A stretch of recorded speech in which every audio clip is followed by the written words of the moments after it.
Caríssimas senhoras, caríssimos senhores, caros irmãos que nos acompanham pela tvcei.com, meus queridos irmãos espíritas, que Deus nos guarde e nos mantenha em sua paz. O tema da nossa reflexão deste dia não poderia ser mais próprio nesses tempos de patologia da alma humana, como jamais se viu na Terra. Na mesma proporção em que o indivíduo se emancipou em nível intelectual,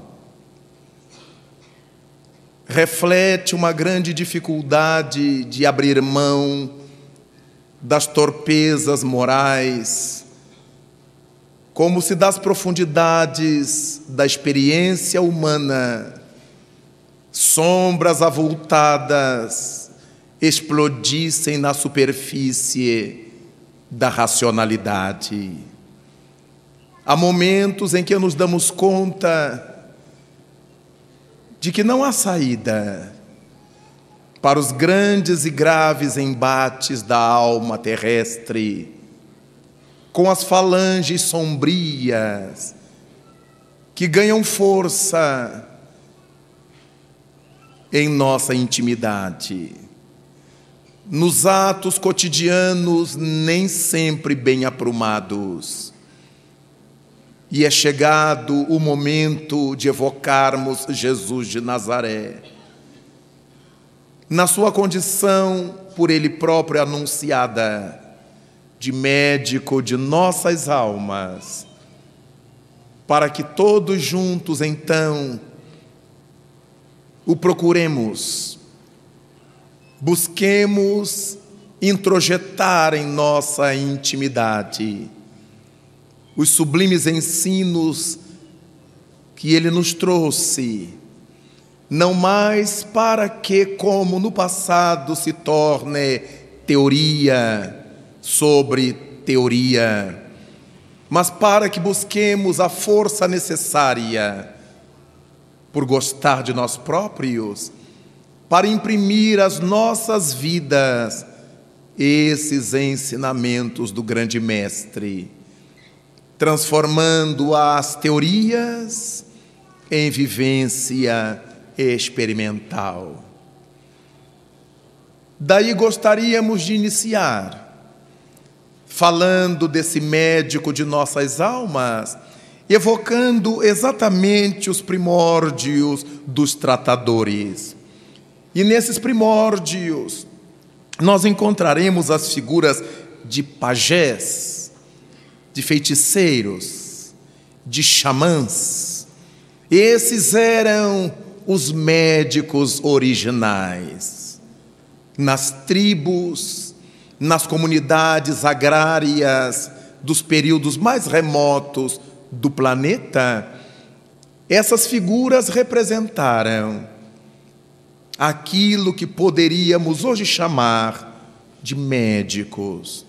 O pajé era, na tribo, aquele indivíduo que mantinha contato com os ancestrais falecidos. Fazia contato com os espíritos que vinham orientá-lo para explicar-lhe quais as poções, as ervas, os usos que devia fazer em benefício da comunidade tribal. O mesmo acontecendo com os feiticeiros, que muitas vezes eram acumulados com a função de pajé e feiticeiro, aqueles que falavam com os mortos, aqueles que faziam as beberagens, as defumações para espantar os maus espíritos, e aqueles que eram conselheiros dos diversos elementos de suas tribos. Daí então acharmos essas figuras representando os primórdios dos tratadores da humanidade.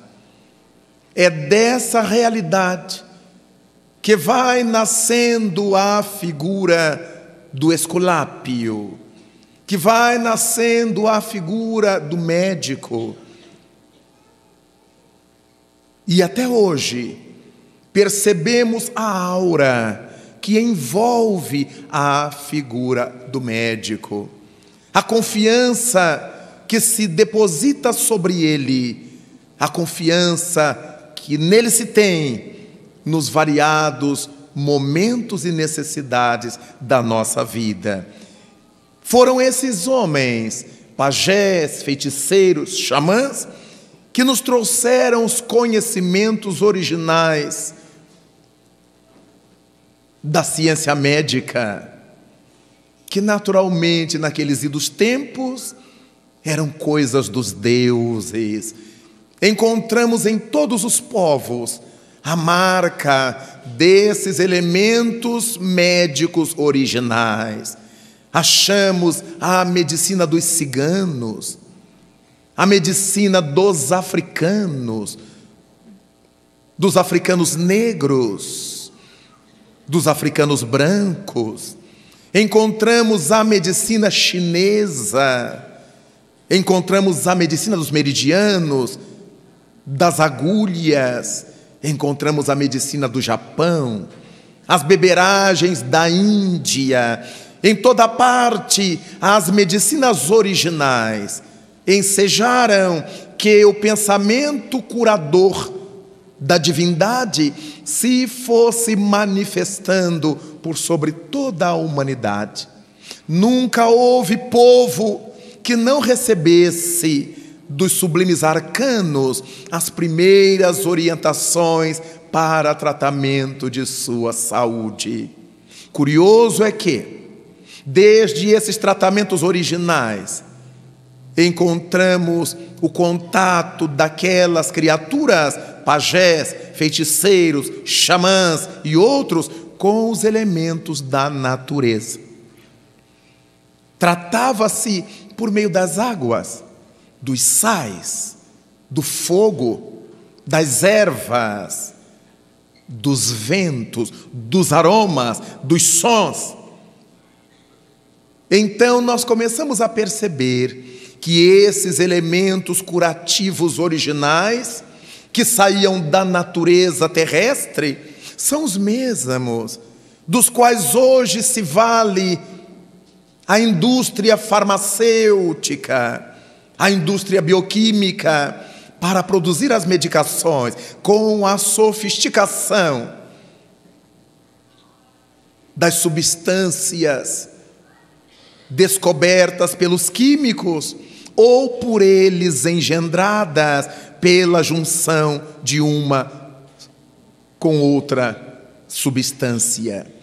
Mas são todos elementos da natureza que são ajuntados e realizam um trabalho sobre o corpo humano, sobre a mente humana, em função de que todos os medicamentos têm a sua função eletroquímica.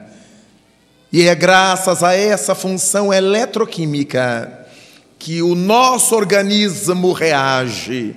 Não é por outra razão que um determinado medicamento ajuda aqui e compromete ali, se não for devidamente balizado pela autoridade médica. Porque as nossas células são eletricamente manejadas, as nossas células são nutridas por uma solução eletroquímica de sódio e potássio. E determinados remédios, determinadas poções químicas que tomamos, desajustará essa função do sódio e do potássio, Pode aumentar um, diminuir outro, aumentar demasiadamente, diminuir demasiadamente, e as células adoecidas, provocando desarmonias em determinados órgãos. Às vezes tomamos um remédio que nos dá dor de cabeça, às vezes tomamos outro que nos dá sono, às vezes tomamos um remédio que nos excita. Então, mostrando que há uma interferência de todos os produtos químicos que ingerimos na nossa estrutura psicológica, na nossa estrutura biológica, porque todos são eletroquímicos, todas as medicações. Isso nós sabemos hoje, mas os nossos ancestrais, pajés, feiticeiros, xamãs, tinham isso por inspiração. As entidades que os governavam lhes passavam por inspiração, para que não morresse a tribo, não desaparecesse a comunidade, e eles pudessem, então, realizar o trabalho para o qual haviam sido destacados pelo mundo espiritual. A história do começo, das origens médicas na Terra, é um mix, é um misto de belezas e de acidentes, de belezas e de incidentes, porque tudo estava sendo conhecido. E como ocorre hoje com os médiuns, muitos daqueles feiticeiros, pajés ou xamãs registravam a informação dos imortais, mas não as interpretavam devidamente. E por isso a orientação era correta, mas a interpretação indevida provocava um acidente. Quanta gente morreu tomando determinadas beberagens, usando determinadas coisas, por causa da má filtragem dos sensitivos de então. É aí que nós percebemos que desde épocas muito remotas foram surgindo as formalizações da medicina. Vamos ver os médicos que embasaram aquilo que hoje é a nossa medicina atual. Nós temos então a figura de Hipócrates. Hipócrates, que nasceu na ilha de Cos, é o Hipócrates de Cos, já que a matemática conhece um outro Hipócrates, que era de Quios. Esse Hipócrates médico é o Hipócrates da ilha de Cos. Então há um de Cos e outro de Quios. O de Quios é o matemático. E com isso nós vamos verificar rapidamente algumas das atividades desenvolvidas por Hipócrates, que foi o maior médico da antiguidade. Vejamos que ele nasceu há 460 antes de Cristo. Estamos bem longe dos dias atuais. Tendo sido o maior médico da antiguidade, também ele foi o iniciador da observação clínica. Foi Hipócrates que começou a observar as pessoas que se apresentavam portadora de uma e de outra mazela. Também Hipócrates escreveu um corpo de doutrina, no qual ele trata dos ares, das águas e dos lugares. Trata ele dos prognósticos das doenças, trata ele das fraturas, das luxações. Isso nós conhecemos hoje, resumidamente, num trabalho que foi chamado de aforismos, onde essas ideias básicas de Hipócrates foram condensadas, para que tenhamos ideia do quanto ele colaborou para a estruturação da ciência médica. E por fim, queremos só lembrar sobre Hipócrates, que a sua ética médica está resumida no juramento que prestam até hoje os médicos antes de iniciar o exercício de sua profissão. Quando nós vamos assistir a uma formatura de médicos, há o representante da classe que faz o juramento. E todos o acompanham. É o famoso juramento de Hipócrates. baseado na ética médica, baseado no espírito médico junto ao enfermo. Embora já encontremos hoje muitas turmas de médicos que não fazem o juramento de Hipócrates, criaram outro juramento até porque não estariam dispostos a seguir as regras éticas propostas por Hipócrates, é melhor inventar outro juramento, porque aí fica todo mundo descomprometido de ter que seguir uma proposta ética. Porque o que é bom não precisa ser mudado, precisa ser sempre aprimorado. Se eu tenho necessidade de abrir mão de um juramento que me compromete eticamente, é porque eu não quero compromissos éticos. Eu quero ficar à vontade, para ninguém me atirar em rosto o juramento que eu fiz. Então, depois de Hipócrates, o mundo conheceu, naturalmente estamos citando os mais destacados, o mundo conheceu o Cláudio Galeno. Cláudio Galeno, que nasceu já no ano 131 da nossa era. E há dúvidas quanto à sua morte, se foi em Roma, se foi em Pérgamo. O fato é que ele foi uma grande autoridade em medicina no século XVII.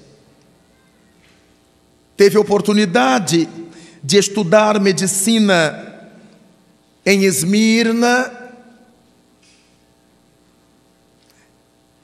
em Corinto, na Grécia, e a maior parte do seu estudo foi desenvolvido na África, em Alexandria, na cidade portuária do Egito. Fez grandes descobertas na área da anatomia, baseadas na observação. Então ele foi um grande observador anatômico. E numa época em que isso não existia praticamente, ele se constituiu numa grande autoridade. De grandíssima importância foi o seu trabalho, então, na área da observação direta da anatomia. Por fim, verificamos que Galeno escreveu um grande número de obras, tanto sobre ciências naturais, quanto sobre medicina, lógica e sobre várias outras coisas. Alguém, para ser médico, nesses idos tempos de Galeno, século XVII, XVIII, mesmo no século XIX, tinham que ser indivíduos dotados de um conhecimento universal. Era comum que os médicos também fossem filósofos, conhecessem de matemáticas, conhecessem de muitas coisas. Por isso eles se manifestavam em vários campos e falavam sobre várias coisas e escreviam sobre várias coisas. Naturalmente que com o passar do tempo, essa amplitude de vistas se foi reduzindo até que nós encontramos a especialização. E nas especializações, o indivíduo se dedica a uma coisa, procura aprofundar essa coisa, mas perde a visão do todo. Estamos, depois dos esforços desenvolvidos no século XIX, pelo positivismo, que foi determinando essa estrutura de especializações, porque tudo só era válido se o indivíduo testasse, demonstrasse em laboratório. Aquilo que era chamado de ciência era muito restrito, exatamente em oposição à holística grega, que permitia que as pessoas tivessem a visão do todo. O médico não era médico do olho direito, ele era médico. E então ele sabia que muitos problemas que afetavam o olho direito poderiam ser determinados por um fator emocional. Poderiam ser determinados por um problema estomacal. E é por essa estrutura de sempre ir estreitando que hoje nós desencarnamos, rodeados de exames, sem saber de que morremos. Porque chegamos a um médico com todos os exames e diz, não é comigo. Os exames não deram nada. Aí nos manda para o outro, que nos pede todos os exames. Não, você não tem nada. Aí nos manda para outro, e a doença está nos comendo. E a gente morre feliz, que fez todos os exames, mas de causa ignorada. Vejamos que ainda viemos do tempo em que o médico nos olhava a língua, as pálpebras, fazia o toque sobre o fígado, sobre os intestinos, e diziam o que é que tínhamos. Os médicos de família que ainda conhecemos, muitos de nós que já passamos dos 30 anos. Então, verificamos que, por um lado, houve uma maravilha. A tecnologia permitindo uma penetração cada vez maior no conhecimento dos nossos problemas. Mas um médico só conhece aquilo. Se ele tratar da unha do artelho esquerdo, ele não trata da unha do artelho direito. Claro que isso limitou as criaturas, porque ela tem que andar de médico em médico. E o médico, porque ele diz, não sei, você tem que procurar o colega. Vejamos como é importante termos esse pensamento holístico que o Espiritismo nos traz. Uma enfermidade que nos afete um órgão pode não ter nada a ver com aquele órgão propriamente, mas ser um problema emocional. Quantas vezes nós ficamos nervosos e desarranjam-se nossos intestinos, e temos cólicas estomacais. Hoje os médicos diriam estresse emocional, estresse nervoso, gerando um problema físico.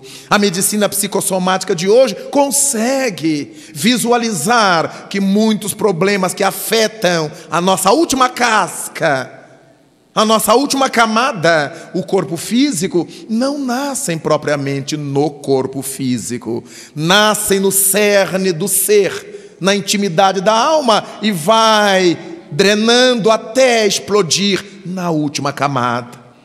Quando a doença aparece no corpo, ela já fez o grande caminho do psiquismo para as periferias. Se a autoridade médica não tiver essa visão holística do ser como um todo, ele vai sempre errar, porque começará a medicar para aquele lugar. E se eu tenho uma dor de cabeça e começo a tomar analgésico contra a dor de cabeça, pode ser que eu fique bom da dor de cabeça pelos efeitos locais da medicação, mas daqui a pouco a dor de cabeça volta, porque ela era originária num problema afetivo, num complexo de culpa, num nervosismo por causa da prova, num estresse por causa da viagem. Então, quando o médico desenvolve essa visão, ele cerca o problema. Vamos ver por que é que você está tendo essa dor de cabeça. E não nos manda imediatamente tomar um remédio para a dor de cabeça. Então, vamos verificando como essas coisas foram, pouco a pouco, trabalhadas na nossa história. Por fim, dentre esses médicos que embasaram a medicina atual, gostaria de evocar a figura de um árabe, que foi o notável Avicena. Avicena nasceu em Afshana, e morreu em Ramadã. Matemático, vejamos o que eu falei. Matemático, físico, filósofo e médico. Era um homem de um notório saber. Tinha uma visão geral da vida, como filósofo, da natureza, como matemático, como físico. E por causa disso, tinha uma facilidade maior em entender o corpo físico, o corpo humano, e dedicar-se assim à medicina.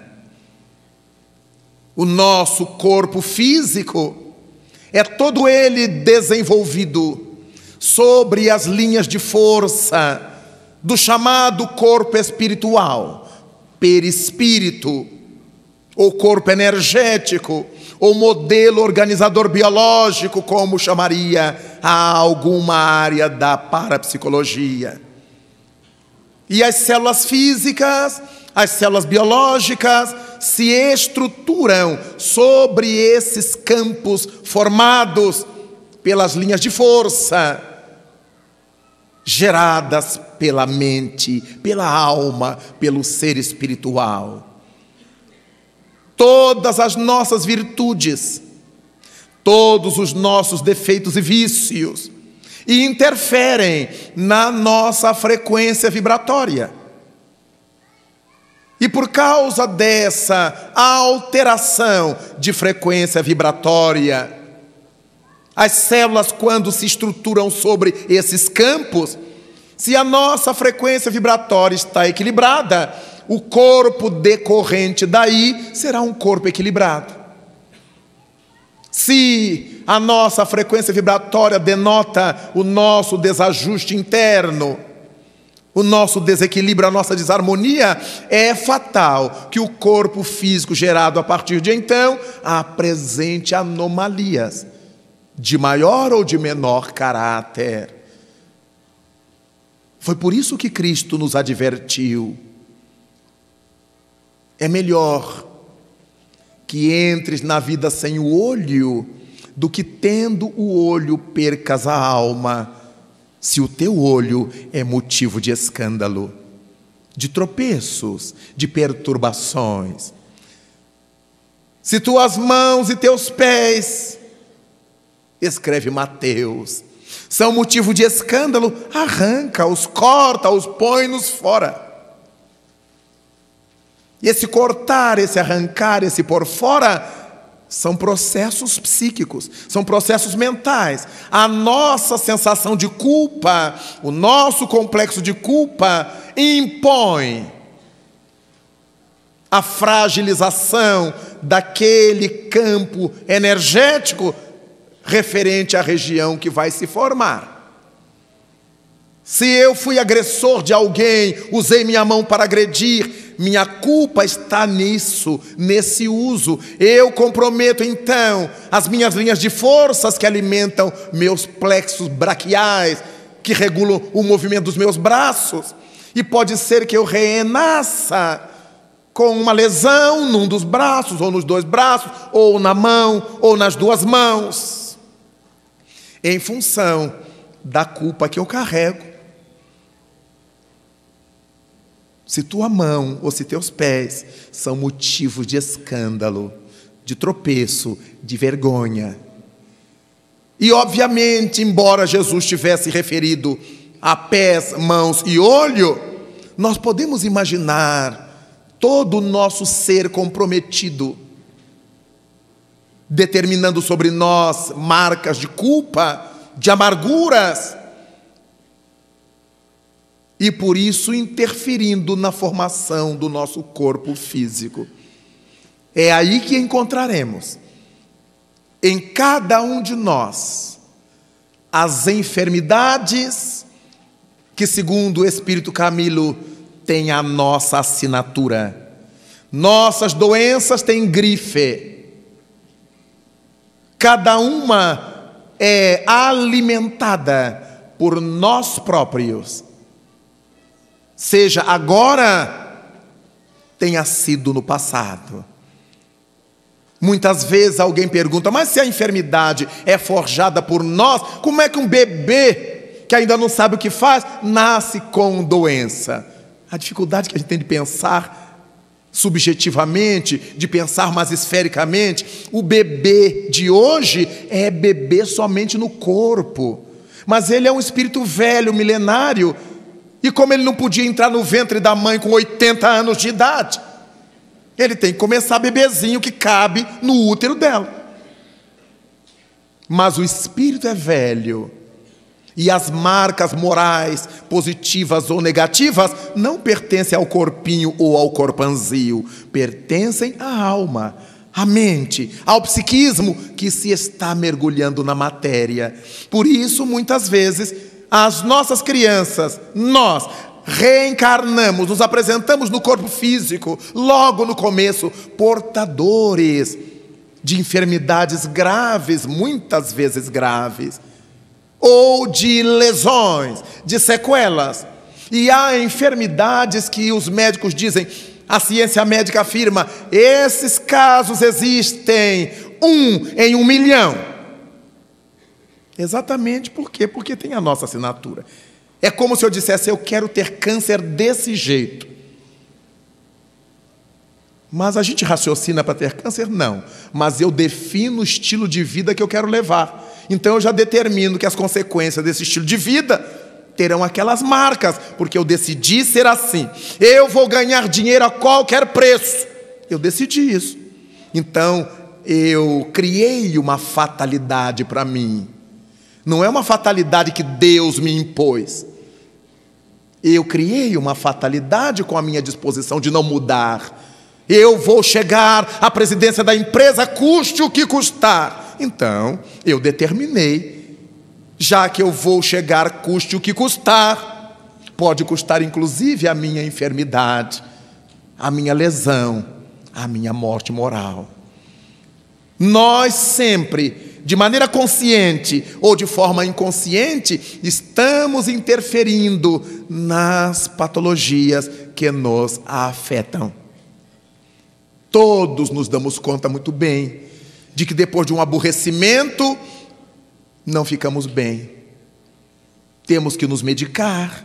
Algumas pessoas têm enxaqueca, outras têm problemas de coluna, outras têm problemas disso, daquilo, porque qualquer desarranjo energético ao nível do nosso psiquismo determina desarranjos orgânicos, já que o nosso corpo perispiritual, o revestimento da alma em si, está ligado ao corpo físico, célula por célula. E o que corresponde no corpo físico aos nossos plexos, canais linfáticos, vasos, veias e artérias, no corpo energético são as chamadas linhas de força. Por meio dessa malha eletroeletrônica é que o ser inteligente, o ser pensante, o espírito manda ordens para o restante da província que ele dirige, chamada corpo físico. Alguém que sofre uma culpa pode sofrer paralisia incontinente. Um problema na mente, paralisando a criatura, travando-a, detonando um processo emocional, detonando um processo esquizofrênico, neurótico, porque nos desequilibra intimamente. Daí então, percebemos que no trabalho de Avicena, ele foi clínico, notável, e descreveu com precisão a meningite. Veja que ele já está bem mais próximo de nós. Ele descreveu a meningite aguda, as febres eruptivas, a pleurisia, a apoplexia. Esse médico foi formalizando as suas observações clínicas a respeito dessas enfermidades. Daí então, nós encontrarmos uma referência que eu achei muito curiosa, por isso eu destaquei para trazer aos senhores. porque é o único médico que os biógrafos dizem em que é que ele acreditava. Então, Avicena acreditava, admitia a existência de Deus e a existência da alma. Ele afirmava a eternidade e o caráter incriado da matéria. Ele achava que a matéria não tinha sido criada, era incriada, existia desde sempre. Então ele confundia a criação com o Criador. Perfeitamente compreensível dentro da sua cultura e do seu tempo. Então ele afirmava a eternidade e o caráter incriado da matéria, que julgava causa da pluralidade das coisas. Ele achava que a pluralidade das coisas deve à matéria. E certamente ele tem razão. Nós temos em cada coisa tipos de matéria diferente. Só que ele não conseguiu observar que a matéria já é um material nas mãos do ser inteligente. Por isso Allan Kardec perguntou aos espíritos no Livro dos Espíritos: qual é a importância do espírito se ligar à matéria? E os imortais terem respondido: o espírito se liga à matéria a fim de intelectualizá-la. Foi esse laço que Avicena perdeu.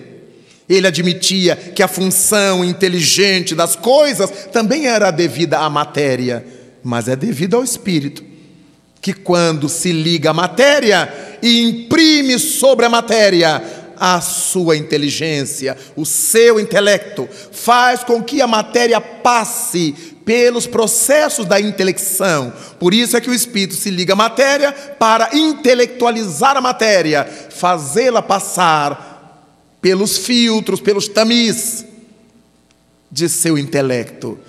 É daí que nós encontramos em nossa vida a possibilidade de usarmos a matéria-prima de Deus, das coisas que Deus nos deu, para transformá-las.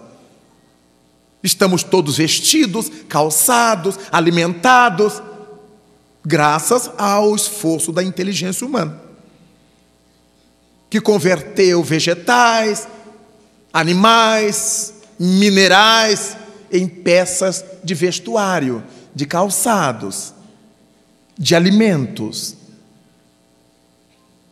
O que nós chamamos hoje de indústria, que vem do verbo industriar, que é criar transformando, ou, numa linguagem espírita, co-criar. Todas as vezes que eu tomo uma coisa criada, já existente, e a transformo em outra coisa, ou a aprimoro, eu estou co-criando, eu estou industriando ou industrializando.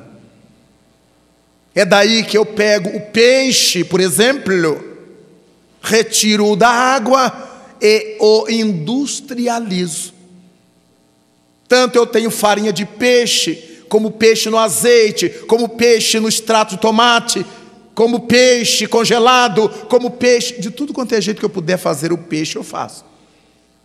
Da pele do peixe eu faço roupa, faço bolsa, faço calçado, faço cinto. Então, eu usei aquele peixe para as várias utilidades que entendi que ele podia servir para a nossa vida humana. Logo, o espírito se liga à matéria com o fim de imprimir-lhe os recursos do seu intelecto, com o fim de intelectualizá-la. Isso é muito importante, isso é muito bonito.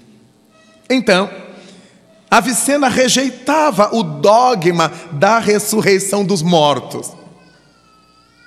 Vemos que isso não é uma coisa do espiritismo. Avicena já não admitia a ressurreição dos mortos no mesmo corpo, ressurreição da carne, ele já não admitia. Como a ciência contemporânea não pode admitir. Imaginemos fazer ressurgir um corpo morto, cremado, cujas cinzas foram espalhadas só por onde Deus sabe. E aí, por um milagre, essas cinzas todas se juntam de novo, formam o corpo de novo, para a alma habitar outra vez. É muito mais complicado acreditar na ressurreição da carne do que na reencarnação. Aquele corpo já se foi, já se acabou, foi destroçado. O ser espiritual continua. Então, é fácil a gente entrar e habitar um corpo novo. Para a divindade é muito mais simples. Juntou um espermatozoide com um óvulo, lá temos um novo corpo. Do que juntar todos os pedaços ou parcelas do corpo deteriorado, destratado, consumido, só para que a gente acredite em milagres. Por outro lado, a ressurreição da carne nos faria um castigo muito grande, porque todos nós estamos querendo mudar o corpo que temos. Imaginemos quem nasceu com lesões, quem manqueja, quem é cego, quem é surdo, quem nasceu com deficiências orgânicas de variado teor, mas no dia da ressurreição do corpo, é esse corpo que eu vou ter de volta. Para toda a eternidade eu vou mancar. Bom senso e água fluidificada nunca fizeram mal a ninguém. Daí, já a Avicena não admitia a ressurreição dos mortos nesses termos. Quando estamos pensando nessas questões, meus amigos, nos damos conta do que significaria, ou que significa, à luz da visão dos espíritos, as nossas doenças incuráveis. Há doenças que são tranquilamente curadas. Os médicos prescrevem terapias, medicações, e o indivíduo fica curado. Mas há outras doenças para as quais não há cura. E isso reflete uma situação da intimidade do ser. Digamos que eu tenha uma lâmpada a óleo, uma lanterna a óleo. Enquanto houver óleo, a chama se manterá acesa. Na medida em que o óleo se vai esgotando, a chama diminui até apagar. Há enfermidades incuráveis, porque elas existem com o sentido de drenar da alma o óleo, entre aspas, envenenado dos nossos erros. O corpo, repitamos, é a última estação, é a última camada por onde vazam nossos fluidos ou energias internas. Enquanto houver as razões que propiciaram aquela enfermidade em nós, o corpo permanecerá doente. A gente melhora um dia, piora no outro, e não tem cura jamais. As doenças crônicas. Isso significa dizer que eu ainda estou carregando aquelas mazelas dentro de mim que se vão esgotando pouco a pouco.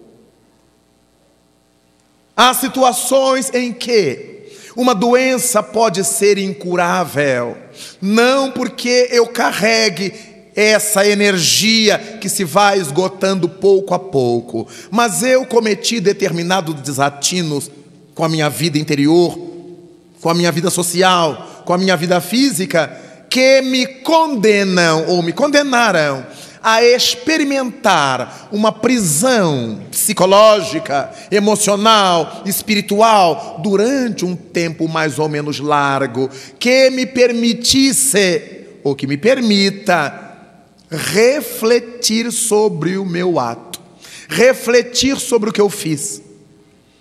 Quando nós estamos aqui encarnados no corpo, no momento da vigília, não sabemos quem fomos, o que fizemos para merecer o que estamos sofrendo. Mas quando nos desprendemos do corpo e estamos em contato com o psiquismo desvestido, desvelado, temos a consciência das razões desse encarceramento, desse aprisionamento. Isso vale dizer que uma pessoa cujo corpo esteja em coma, o espírito não está em coma. O espírito desprendido do corpo tem no corpo comatoso uma prisão que não lhe permite comunicar-se com o exterior. O indivíduo está em coma, ou o corpo está em coma, porque todos os canais de comunicações para o exterior estão vedados. O que leva muita gente a crer que a criatura em coma não ouve nada, não escuta nada, não sabe de nada, o que é um grande engano. O corpo não consegue transmitir o que o prisioneiro está sentindo, vendo, ouvindo, gostando ou desgostando. Mas a alma não está em coma como o corpo está. Muitas vezes a criatura está enlouquecida num corpo cujo sistema cerebral está adulterado.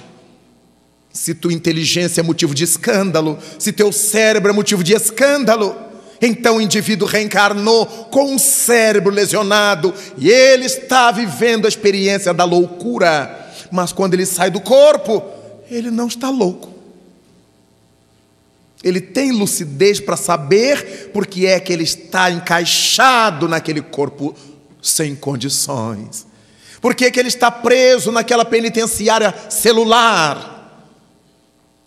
Então, há casos em que o veneno está em nós e ele fica sendo drenado ao longo de um número grande de anos, ou um número pequeno de anos, mas de grande profundidade. Há doenças graves, crônicas, incuráveis, em que o indivíduo dura pouco tempo no corpo. Essa doença incurável carcome as possibilidades do corpo rapidamente, mas há outras doenças incuráveis que nos acompanham ao longo das décadas.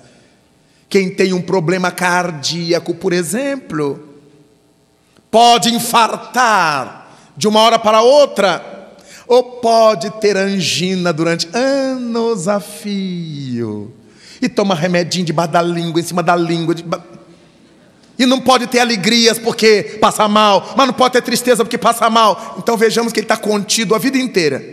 Não conte isso a papai porque ele passa mal. Ah, não disse a mamãe porque ela passa mal. Não disse a fulano. Então o tempo inteiro a criatura balizada para não passar mal, até que um dia vai ter que passar, porque ela não pode ficar isenta de tudo, distanciada de tudo. As interferências do nosso ontem no nosso hoje. Encontramos hoje doenças tremendas, insuspeitadas por nós que não mantemos contato direto com as doutrinas e ciências médicas. Mas lendo as revistas especializadas, cada dia os médicos do mundo descobrem enfermidades cruéis, difíceis, para as quais eles não têm a mínima noção de como é que ela se manifesta, como é que ela se apresenta, e por isso não há remédios. Porque cada doença nossa tem a nossa grife, tem a nossa assinatura.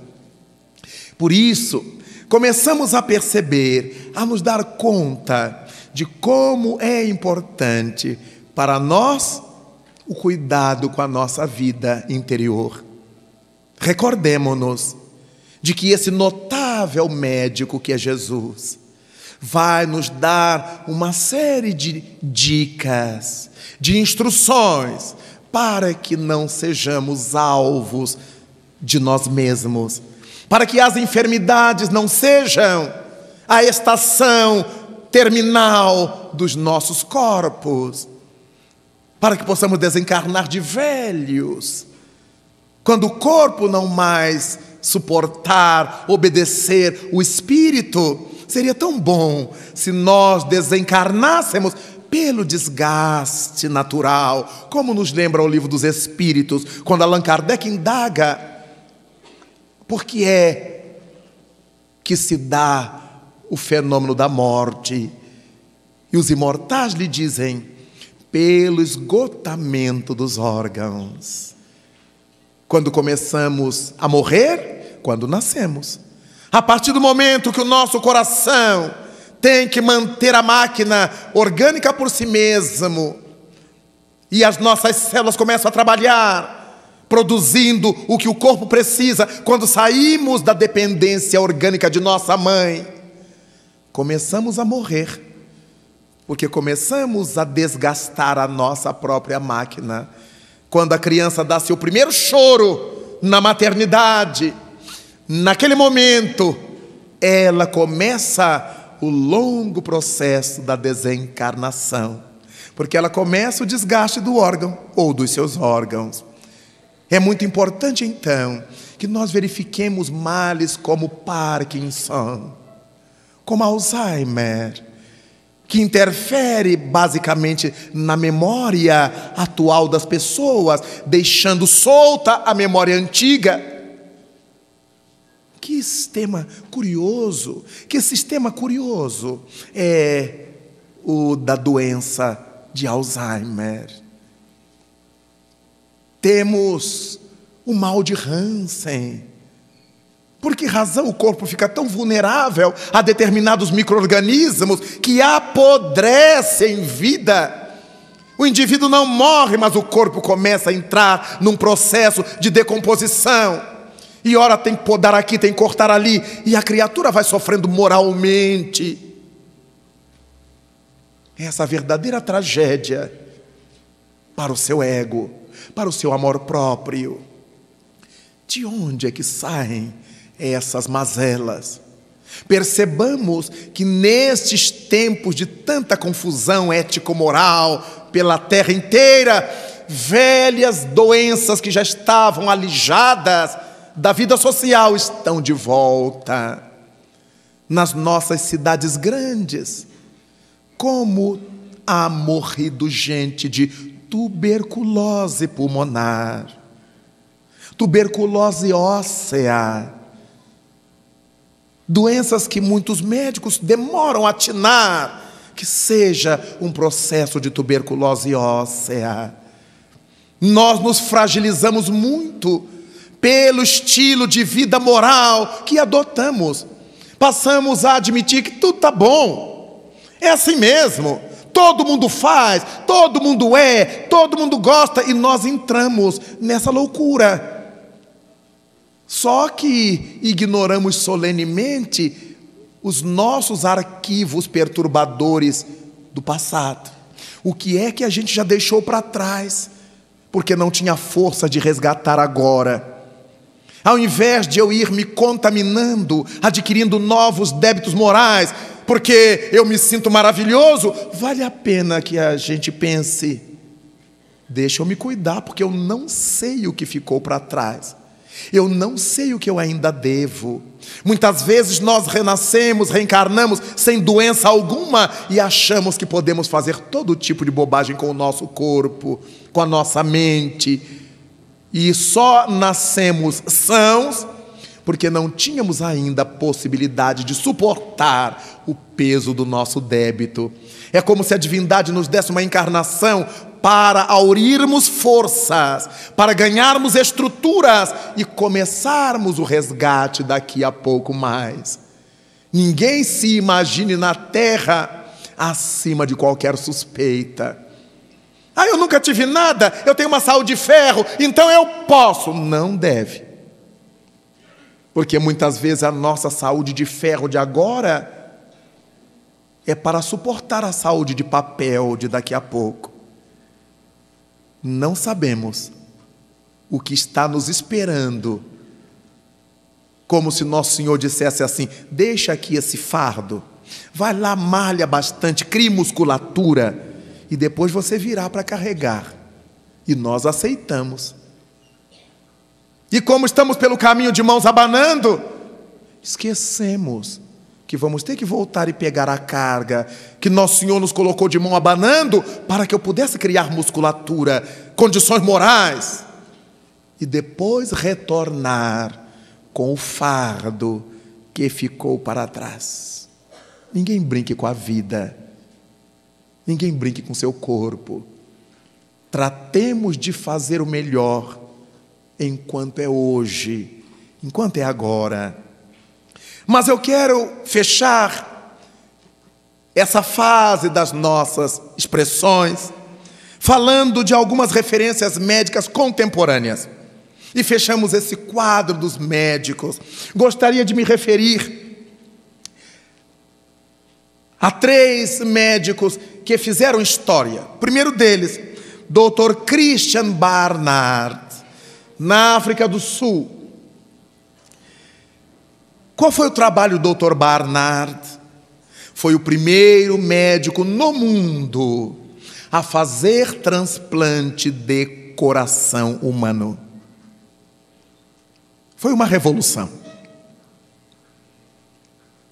O seu primeiro paciente despertou da cirurgia, mas viveu pouco tempo. Quando estive diante do hospital na África do Sul, onde o Dr. Barnard, na cidade do Cabo, realizou o seu primeiro transplante, eu me senti diante de um templo da medicina. Que audácia, que lucidez, que coragem daquele homem de chegar à conclusão de que ele podia tomar um coração em boas condições e colocá-lo no peito de outro cujo coração estivesse imprestável. A possibilidade de que alguém que acabou de desencarnar, cujo coração esteja em bom estado, e quando eu digo bom estado, é medicamente falando, e o indivíduo morreu e permite que o outro continue vivendo. Que coragem! Que maravilha! O trabalho de Dr. Barnard levou-me a mente a pensar nos idos da Idade Média, quando se narra que 2 médicos irmãos, Cosme e Damião, fizeram o primeiro transplante do mundo, colocando a perna de um indivíduo negro para substituir a perna de um indivíduo branco que havia sido estropiada. Ficamos a supor que o branco nunca se apaixonou tanto por um negro quando viu que podia caminhar como se fosse a bandeira do Botafogo. Dr. Barnard, mexendo corações humanos, trabalhando para mudar um coração doente e no seu lugar colocar um coração em melhores condições. Mas também conhecemos nesses tempos o notável Dr. Albert Sabin, que eu tive a honra de conhecer encarnado nos Estados Unidos, bem velhinho, porque a sua última esposa foi brasileira. E a conheci numa palestra espírita em Washington. E ela me disse da felicidade dele em ter podido retirar as crianças do mundo das mãos da poliomielite, a terrível paralisia infantil Que missionário! Quando hoje vemos muitas mães fazerem corpo mole para levar suas crianças para receberem a gotinha no posto de saúde, é porque elas não viveram no tempo da paralisia infantil. Elas não sabem da tragédia que muitos adultos hoje carregam no seu corpo, porque são de uma época em que ainda não havia as gotinhas do Dr. Sabin, as campanhas de vacinação, e um número imenso de crianças acabava sendo portadora de paralisia infantil. Um número enorme se fazia portador dessa mazela. Daí, quando ele estava muito doente, disse-me, numa dessas ocasiões de encontro, a sua esposa: Alberto ficou numa felicidade incrível, porque recebeu do Brasil um pacote por Sedex. E dentro do pacote havia centenas de bilhetes escritos por crianças escolares, naturalmente orientados pelas professoras, de agradecimento a ele. As crianças escreveram frases carinhosas, bilhetes de ternura e de agradecimento. E sua esposa me disse o quanto que ele chorou de emoção. Ela ia lendo e traduzindo para ele, porque estavam todos em português. Quão poucas crianças no mundo foram instadas a escrever ao Dr. Sabin. Porque nós somos assim, a ingratidão encarnada. Adoramos receber coisas, mas temos uma dificuldade muito grande em agradecer. Reclamamos sempre do que não temos, mas nunca agradecemos o que temos demais. Então, logo depois daquele encontro, Dr. Sabin veio a desencarnar. Mas até hoje, quando vemos as campanhas das autoridades médicas governamentais em prol da campanha anti-poliomielite, não há como não endereçar ao Dr. Albert Sabin o nosso pensamento de ternura e de gratidão. E por fim, gostaria de evocar a figura de um médico ainda encarnado no Rio de Janeiro, que é o Dr. Ivo Pitangui, cirurgião plástico, dos mais renomados do mundo até hoje. Numa das entrevistas que com ele assisti, ele afirmava, diante da pergunta da jornalista, que a sua clínica no bairro de Botafogo, no Rio de Janeiro, se abria uma vez por mês. E durante aquele dia, ele operava figuras da massa popular que não podiam pagar uma cirurgia plástica retificadora, corretiva. Crianças às mil, com lábios leporino, com lesões de queimaduras, com variadas outras lesões, que ele e sua equipe se dedicavam em atender. E me emocionei, porque um dia de clínica do Dr. Pitangui é uma fortuna incalculável, porque ele opera artistas, políticos, gente que vem do mundo inteiro. Mas aquele dia ele abria mão de ganhar dinheiro para ter alegria interior, para ser útil a quem não lhe podia pagar. Daí, elegi esses 3 médicos contemporâneos. Um que mexia nos corações, outros